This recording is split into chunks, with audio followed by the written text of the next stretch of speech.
Hashtag project hair slowly growing in.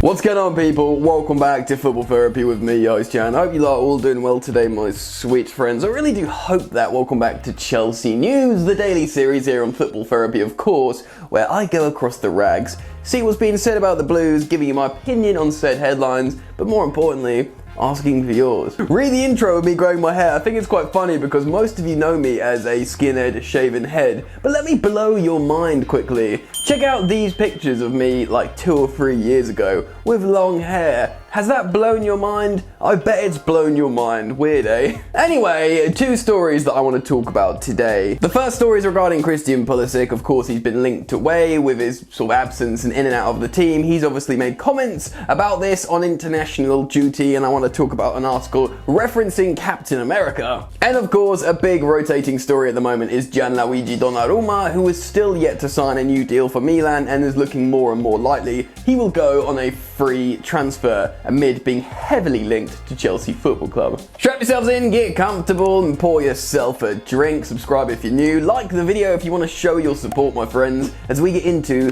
the first story of today's video. And that is regarding Christian Pulisic, Captain America himself, the talismanic player of Frank Lampard's first season at Chelsea. Although he's been excellent for Chelsea at times, he struggled with injury and form, and now a bit of a selection crisis for new coach Thomas Tuchel. Today I'm going to be citing an article from the Metro, one that references his press conference he had for the US men's national team. Let's get into this article. Christian Pulisic says he's found life a little bit difficult being in and out of Thomas Tuchel's starting 11, but is on the right path to turning the situation around at Chelsea. The 22-year-old forward was arguably Chelsea's standout player towards the end of last season under Frank Lampard and broke the deadlock in the side's FA Cup final defeat to Arsenal, his 11th goal of the campaign in all competitions. But Pulisic hobbled off with a hamstring injury just 4 minutes into the second half at Wembley and has badly struggled for form and fitness this term, scoring just once in the Premier League against Leeds United back in December. There has even been speculation circulating that Pulisic could be on his way out of Stamford Bridge, with Manchester United and Liverpool reportedly monitoring the situation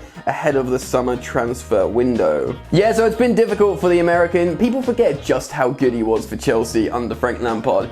After Project Restart, I believe it was. Superb, showed dynamism and directness that no other player was doing, like looked a little bit like Eden Hazard at time, also looked like he could run on the shoulder really well and just play like almost a bit like Jamie Vardy-esque or Timo Werner in Germany kind of thing. He was superb, and yes, he's been a bit unlucky, and I've really been concerned about him because he's so young, yet he can be so good. You see this in football, in history, young players that just have recurring injury problems and it screws them up long term.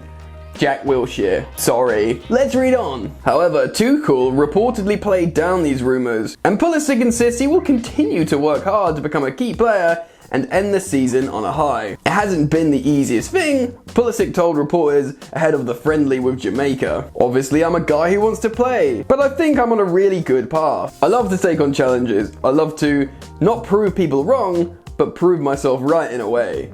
So I'll just continue to work hard. Coming in my camp, I'm really excited to get more minutes and play for my country. Regardless of what's happening at club level, I'm just thrilled to be here. I'm excited to wear this crest again. He is sort of Captain Positive with Captain America. He has looked good.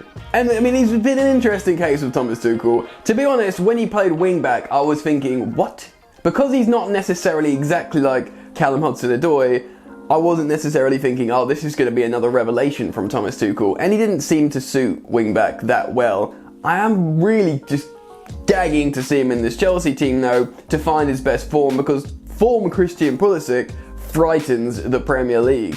Let's read on. Pulisic acknowledges that he will have to earn his place in Tuchel's side, just as he did last season under former manager Frank Lampard. I was in a similar situation, I think, when I first came to Chelsea, so I had to work my way in and earn my position in the team to finally get some minutes. I feel like I did that, and I feel like I'm basically going out there and trying to do the same thing now. I feel very confident in my form right now, and the way I'm feeling and playing, so I think I'm on a good path. Right, generally this is hugely positive for Chelsea. Now, I want to give my opinion on this.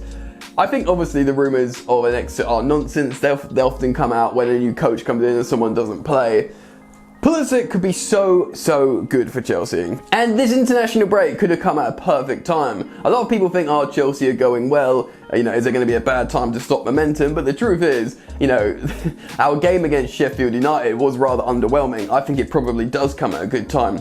Hakim Ziyech was coming into form just at a good time, and I think potentially if Christian Pulisic goes away with his national team, plays really well, gains a new confidence, like a new sort of joy, a relief of pressure, comes back, he could be another one of these attackers that come into form for Chelsea for the end of the season. And Lord knows we need it. We need goals, we need offensive threat. So Ziyech, sort of a couple of important goals, 2 goals and 2 to see us over the line. Pulisic could come back, maybe get a bit of a chance, show some goal scoring form. Hopefully he bags a couple with the men's national team and comes back with confidence, and he is another one of these form players to help us go over the line, essentially. I'm really interested in putting out to you guys, how do you feel about Christian Pulisic at Chelsea under Thomas Tuchel? And do you think he's got a place, and what effect can he have? Comment down below, I'll be really interested in reading that. As we move on to the next story and talk about goalkeeper Gianluigi Donnarumma. Right, a player that I really like. I've been talking to a lot of people about this recently. Donnarumma has been a sort of high brand Galactico tier goalkeeper ever since he was like 18, really. He was the first team goalkeeper for Milan since he was like 16 or 17, something ridiculous. And ever since, he's been in everyone's consciousness, performing well. He's an absolute monster in the goal. He's so young still, yet he's so well established and highly thought of. And his contract is up at Milan. I'm going to be citing an article from 442 today to give you some context on the situation with his links to Chelsea Football Club, and then give you my opinion on the whole story. Let's go. Even after signing Edouard Mendy, Chelsea's interest in AC Milan goalkeeper Gianluigi Donnarumma remains strong as ever. According to football.london, the Blues see the Italian international as an ideal long-term solution to a position that has caused problems since Thibaut Courtois moved to Real Madrid. Donnarumma is out of contract with Milan this summer and continues to be linked with some of the world's biggest clubs. His agent, the infamous Mino Raiola, announced earlier this month that both Chelsea and Manchester United have been in touch to see if he would be prepared to move to the Premier League. I'm sure he would be, like, Premier League's wicked, highest level, loads of money, high profile, you know? It's bloody Mino Raiola. Whenever you see it, get excited about a player, you're like, ooh, Haaland, Mino Raiola. Ooh, Donnarumma, Mino Raiola. Do you know what I mean? He's just always there. Let's read on. The 22-year-old has already made more than 200 professional appearances for Milan since breaking into their first team as a teenager. That is insane, by the way. Over 200 appearances and he's 22. Mad. He also has 22 caps for his country, having made his debut against France in 2016, replacing his idol, Buffon, at half-time. And you could argue if Buffon didn't hang around for so long, he probably would have had more international caps by now. Anyway, let's keep going. Milan have offered Donnarumma improved terms to stay at San Siro, but they fall somewhere short of 8 million yearly wage being requested. Although it would be a huge financial commitment for either Manchester United or Chelsea to make, they have more money at their disposal and don't want to pass up an opportunity to sign a world-class goalkeeper on a free transfer. The futures of both David De Gea and Dean Henderson remain unresolved, with neither willing to serve as an understudy at Old Trafford. For Chelsea, Kepa Arrizabalaga looks certain to leave after a series of high-profile errors that saw his confidence drain away under Frank Lampard. Kepa's poor form resulted in him being dropped for Willy Caballero last season, before Mendy was signed from Rennes in September. The Senegalese goalkeeper has performed well, registering 8 clean sheets in 10 games under Thomas Tuchel, but Donnarumma would still be considered an upgrade. Right, so here's the important things to talk about in this story. Donnarumma, I think he wants double what Milan are offering him, like, you know, Raiola in his ear going, ask for more. But the truth is, he knows if he doesn't sign with Milan and goes on a free, he can demand incredible wages, because when you're on a free transfer, you demand incredible wages because the amortization is a lot less still. Do you know what I mean? I used this example before when David Alaba was, he wants incredible wages at his next club, and he was being linked to Chelsea that he wants like £400,000 a week or something. And I did the math and said, look, if we sign Alaba on a 4-year deal, he'll still cost Chelsea less than Ben Chilwell in his contract term, because Clubs amortise the wages and the transfer fee together and split it up per year of their contract. That's how they sort of work within financial fair play, and they look at it like a business. And in that instance, Alaba would have cost less than Ben Chilwell. So, apart from your teammates all getting annoyed that you're getting paid way more than them, the club look at it from a business perspective, and usually they're happy to pay loads of wages for free transfers. So it makes sense for Chelsea, and it would make sense for Chelsea and Man United being prepared to pay these wages in comparison to what AC Milan can afford.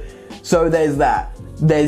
And from a Chelsea perspective, Edouard Mendy, 8 clean sheets in 10 games, only 2 goals conceded, and 1 was Antonio Rudiger just passing it, into a place where you couldn't save it because you don't expect your defender to just pass it into the goal. So really, he's only conceded 1 goal, and that was against Minamino in a weird defensive moment, but it was a good goal. Point being, he's been immaculate for Chelsea. Personally, I really like Edouard Mendy. He's a great story, the fact how he was unemployed 4 years ago.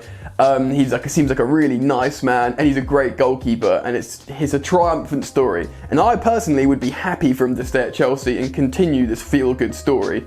But thinking as a long-term plan and thinking about the business side of things, Edouard Mendy's 29 years old. And yes, that's fine for a goalkeeper, of course it is. You could be early 30s and still be in your prime as a goalkeeper. But Donnarumma is 22, and his brand and his status is massive. Now, of course, Czech's brand was massive. Courtois was as well. Edouard Mendy doesn't really have that value. You don't going to get that FIFA card and be like, yes! Donnarumma is a Galactico level player, and from a business perspective, Chelsea will look at his profile and be like, yes please. His profile, how that will increase the value of Chelsea as an entity, that's what you got to think about. And long-term planning, because he's so young. He could be a goalkeeper that stays for a long, long time. Italy's #1, etc, etc. Do not get it twisted. I absolutely adore Edouard Mendy and think it would be harsh on him if we just made him #2 at Chelsea and brought in, assuming Kepa goes and you bring in Donnarumma. I can just see both sides, and I'm sort of basically pitching it to you guys here. So let me know what you think down in the comment section below regarding this story. Would you sign Donnarumma on a free for a lot of wages, for high wages? And would you, make Mendy the second goalkeeper? I'm not sure he'd be happy about that, but comment down below. I want your opinions. If you've enjoyed the content, please do drop a like. It means a lot. What else? That's probably it, my friends. Subscribe if you're new. Enjoy the football, and I will see you later. You ain't so tough with that bad boy tuck. I'ma get it how I'm living, I'ma walk the walk.